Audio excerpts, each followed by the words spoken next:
தீர்த்தமலை தங்களை அன்புடன் வரவேற்கிறது. தீர்த்தமலை கேள்விப்பட்டிருக்கீங்களா? தீர்த்தமலை நான் திருவண்ணாமலை வழி பக்கம் சொல்கிறேன், சரிங்களா? திருவண்ணாமலையிலேருந்து செங்கம் வழியாக நீப்பந்துறை தாண்டி போனோம் அப்படின்னா தீர்த்தமலை வரும். தீர்த்தமலைங்கிறது மலை மேலே இருக்கிற தீர்த்தபுரீஸ்வரர் கோயிலுக்கு தான் நம்ம இப்போ போக போகிறோம். ஸோ மலை பாதை வழியாக மேலே போயிட்டு தீர்த்தம்ல குளிச்சுட்டு அடுத்து கீழே ரிட்டன் வர வரைக்கும் தான் இது ஃபுல் வீடியோவில் பார்க்க போகிறோம். இதுதான் ஃபர்ஸ்ட் டைம் நான் ஃபுல்லாக போடுறேன், ஓகேங்களா? ஸோ இப்போ கீழே சாமி கும்பிட்டுட்டு கற்பூரம் ஏற்றிட்டு மேலே போகும்போது பார்த்தீங்கன்னா வழி நெடுக வயசான தாத்தா பாட்டினா உட்காந்துருப்பாங்க. ஸோ நீங்கள் சில்லறை மாற்றி எடுத்துகிட்டு வந்தீங்க அப்படின்னா அவங்களுக்கு நீங்கள் கொடுத்துட்டு போகலாம். ஸோ நம்ம கோயில் போகும்போது நமக்கு அவங்க கேட்கும்போது கொடுக்கலன்னா மனசு கஷ்டமாக இருக்கும், ப்ளஸ் அவங்களுக்கும் கஷ்டமாக இருக்கும். அதனால் நீங்கள் முடிஞ்ச அளவுக்கு சில்லறை மாற்றி எடுத்துகிட்டு வாங்க. அப்புறம் வெயிலுக்கு உட்கார்றதுக்கு அங்கங்கே இது மாதிரி நிழற்குடை மாதிரி கட்டியிருக்காங்க.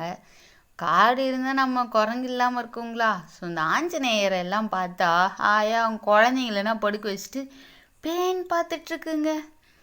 இது ஒரு அதிசயமானு கேட்குறீங்களா? இப்போனா எங்கே பார்க்க முடியுது? வெயிலில் பாவம் அதுங்கெல்லாம் ரொம்ப சுருண்டு போய் கிடக்குதுங்க.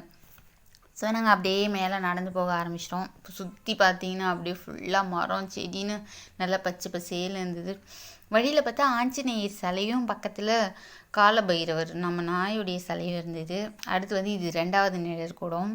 அதை தாண்டி போனோம் அப்படின்னா அந்த வீடு கட்டுறதுக்கு வேண்டிக்கிறவங்க எல்லாருமே பார்த்திங்கன்னா இந்த கல் எடுத்து ஒன்று மேலே ஒன்றா அடுக்கி வச்சுருப்பாங்கல்ல, ஸோ அது மாதிரி நீட்டமாக அடுக்கி வச்சுருந்தாங்க. ஒரு வழியாக மேலே வந்துட்டோம். ஸோ அப்படியே பாறையை பின்னாடி சூப்பராக பேக்ரவுண்டாக வச்சு கோயில் நல்லா அழகாக இருந்தது. ஸோ இந்த இடத்துல படிக்கட்டு மேலே ஏறி போனதும் இங்கே கோவில் திருப்பணி நடந்துட்டுருக்குங்க. அதனால் நிறைய எல்லாத்தையும் இடித்து ஓரமாக போட்டு வச்சுருந்தாங்க. கம்பி கட்டை அதெல்லாம் இருந்தது. ஸோ வாங்க தீர்த்தத்துக்கு போகலாம். ஸோ இதுதான் ஃபஸ்ட்டு தீர்த்தம்.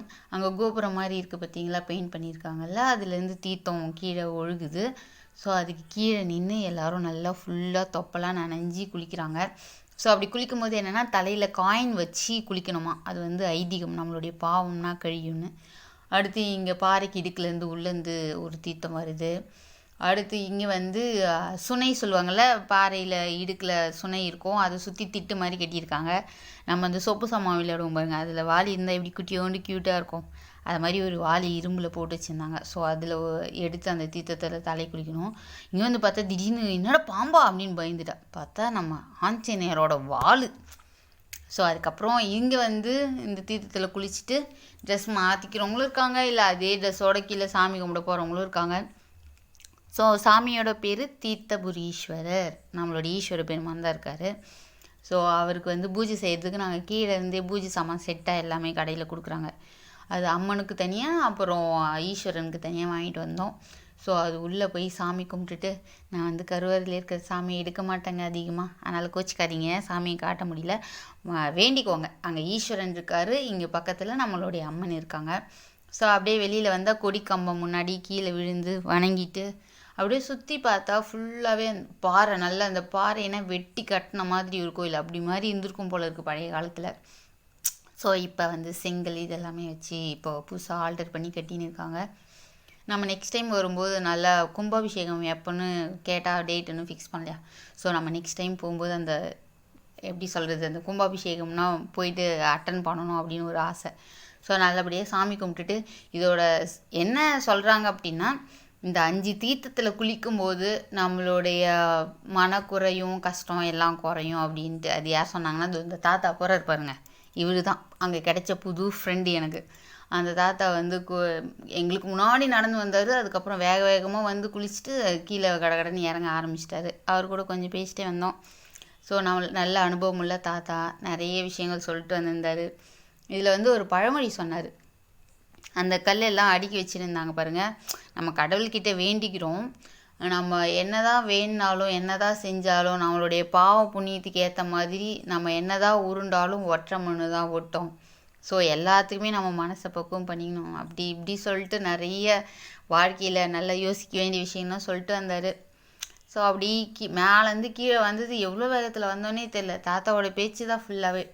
அவர் சொன்னது நல்லா எப்படி சொல்கிறது, சாமியை போய் பார்த்துட்டு வரும்போது பெரியவங்களோட வார்த்தையை கேட்டால் நமக்கு இன்னும் நல்லா ஒரு பூஸ்டப் மாதிரி இருக்கும்.